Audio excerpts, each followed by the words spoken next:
안녕하세요. 에코살림 전문가 김나나입니다.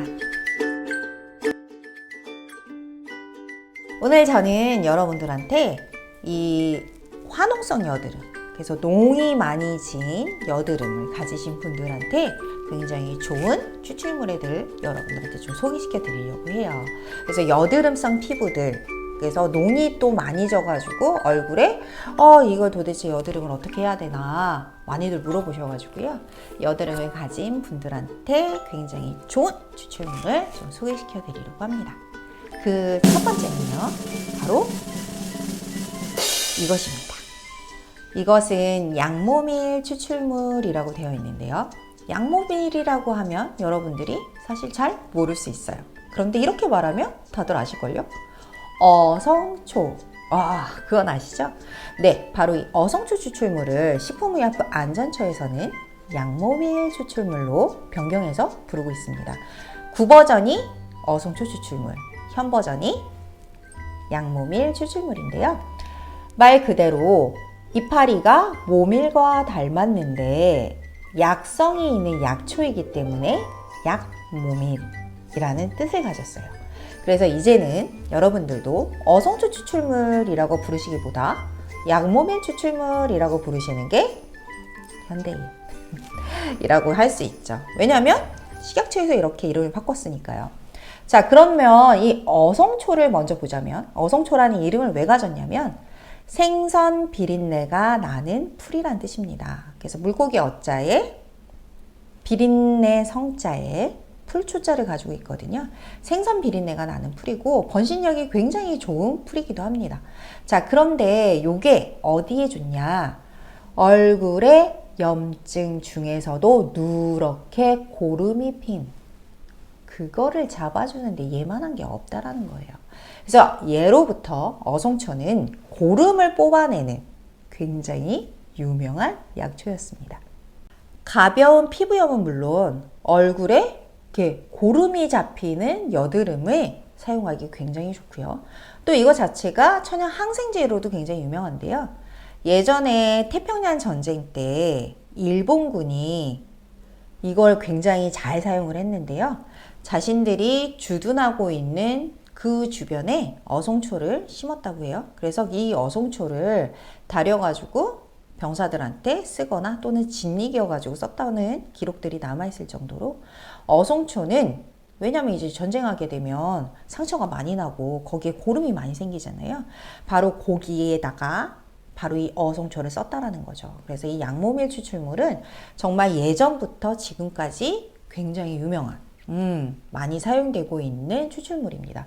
그러므로 얼굴에 염증이 있다거나 아니면 고름이 잡힌다거나 하시는 분들한테는 이 어성초가 이 고름을 빼는 데는 굉장히 탁월해요.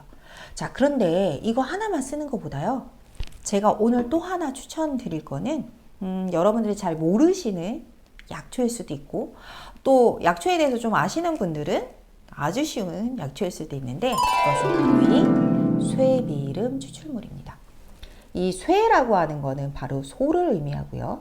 비름이라고 하는 거는 식물 중에서의 비름이죠. 그래서 소가 먹는 비름 또는 소처럼 질긴 비름이라는 뜻을 가지고 있습니다.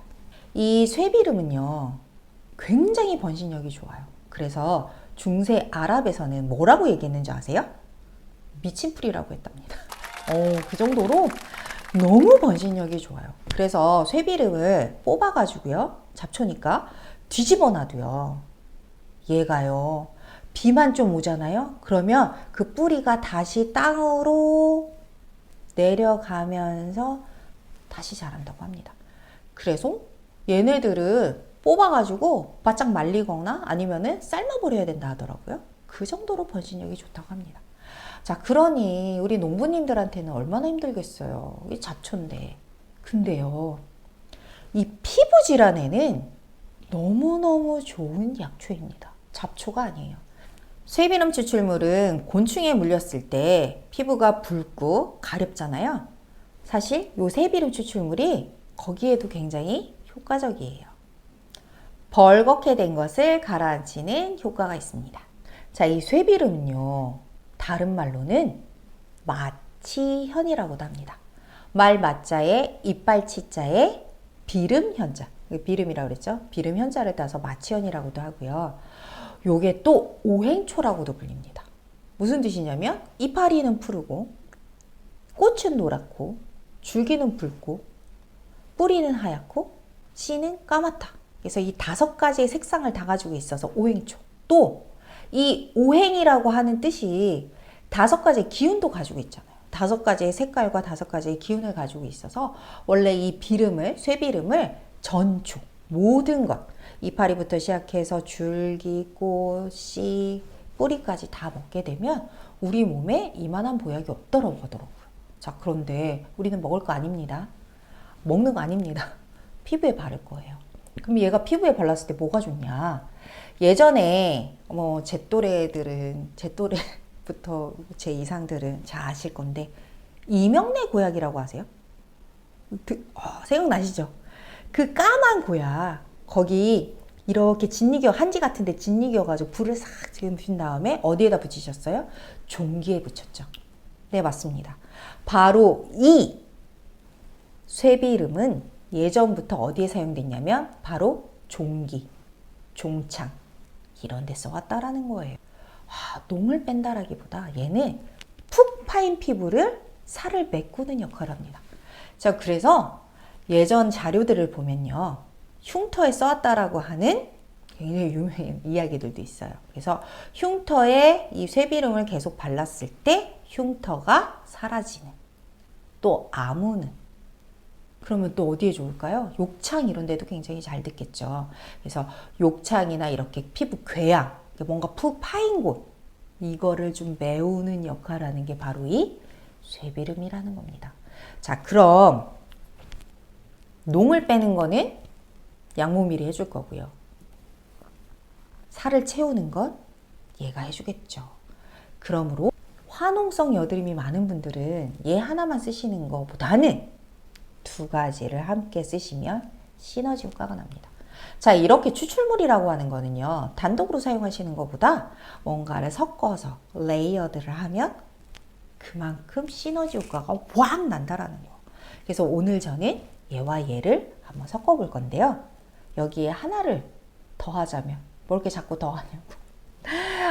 왜냐하면 이래야 더 좋아진다니까요. 뭘 더할까요? 바로 감초입니다. 이 감초는요, 정말 여기저기 안 끼는 데가 없어요. 그래서 약방의 감초죠. 거기에다 제가 말씀드렸었죠. 감초가 하는 역할은 약성은 높여주고 독성은 낮춰주는 역할을 합니다. 그리고 이 아이들의, 이 약초들의 효능 효과를 확 돋아주는 역할을 하는 게 바로 이 감초고, 또 감초가 염증 완화에 정말 탁월하다고 말씀드렸잖아요. 그래서 양모밀로 농을 뽑고 살을 채우고 염증을 없애는. 야, 그럼 이 3가지가 섞여 보세요. 아이고, 이만한 애가 없죠. 이만한 애가 없죠. 자, 이렇게 해서 제가 이 3가지를 섞어가지고 한번 여드름을 좀 잡아봅시다. 그것도 농이 좀 잡힌 여드름.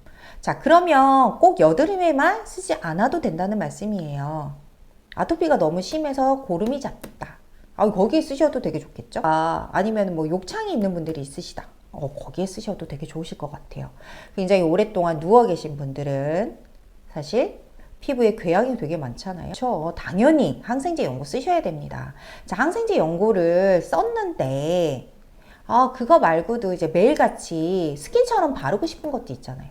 그럴 때 얘네들을 쓰시면 아주 좋다라는 거예요. 제가 약이라고 얘기하지 않습니다. 그쵸? 얘네들 약 아니에요. 화장품입니다, 여러분. 매일같이 바를 수 있는 화장품. 그래서 온몸에다가 이렇게 뿌려주시면 되게 좋을 것 같아요. 자, 이렇게 3가지를 한번 섞어볼 거고요. 거기에 여드름이 있거나 지성인 분들은 그렇다 하더라도 보습이 돼야 됩니다. 물론 감초, 보습력 되게 좋아요. 하지만 저는 오늘 이 저분자 히아루론산까지 넣어서 보습을 좀 잡아볼 거고요. 자, 이럴 때 여드름이 있거나 지성인 분들한테는 고분자보다는 저분자 히아루론산이 더 좋습니다. 끈적임이 없어서요. 화농성에 좋은 스킨을 한번 만들어 보도록 하겠습니다. 자, 용기 준비해 주시고 아로마 베이스 70으로 소독 먼저 하겠습니다. 농을 확 잡아줄 수 있는 양모밀 추출물 100ml 넣어주겠습니다. 습진, 버짐, 부스럼, 욕창 이런데 효과적입니다. 피부 궤양에 탁월합니다. 농을 뺐어요. 그러면 그 자국들이 이렇게 남겠죠? 그 자국을 메우는 역할을 하는 게 바로 이 쇠비름 추출물입니다. 그래서 쇠비름 추출물 100ml 넣어줄게요. 약방의 감초 여기저기 끼지요. 약방의 감초 여기저기 끼는 바로 이 감초 추출물을 넣어서요. 이 스킨을 정말 조화롭게 한번 만들어 보도록 하겠습니다. 감초 추출물 100ml 넣어주세요. 끈적이지 않고 피부 보습에 좋은 저분자 히아루론산 10ml 넣어줄게요. 자, 이렇게 만들어 보았고요. 한번 펌핑해 볼까요? 굉장히 산뜻한 형태로 만들었어요. 자, 이렇게 오늘은 여러분들한테 특히 얼굴에 고름이 잡히는, 농이 잡히는 화농성 여드름에 굉장히 좋은 추출물들을 소개시켜 드렸는데요. 이게 꼭 화농성 여드름만이 아니라고 말씀드렸습니다. 피부에 궤양이 있는 분들한테도 굉장히 좋고요. 습진이나 버짐, 두드러기가 많이 나시는 분들한테도 좀 효과적일 것 같고요. 저는 오늘 농이 많이 잡히는, 즉 고름이 많이 생기는 그런 얼굴들을 위한 화장품을 좀 만들어 보았습니다. 지금 현재 제가 스킨 타입으로 좀 만들었고요. 양모밀 추출물, 쇠비름 추출물, 감초 추출물, 그리고 저분자 히아루론산을 이용을 해서 이렇게 화농성에 좋은, 고름 잡히는 얼굴에 좋은 스킨을 한번 만들어 보았어요. 여러분들은 여기에서 조금 더 응용하셔가지고 여러분들이 원하시는 타입이나 제형으로 만드시는 것도 좋을 것 같습니다. 지금까지 에코살림 전문가 김나나였습니다. 그럼 안녕히 계세요.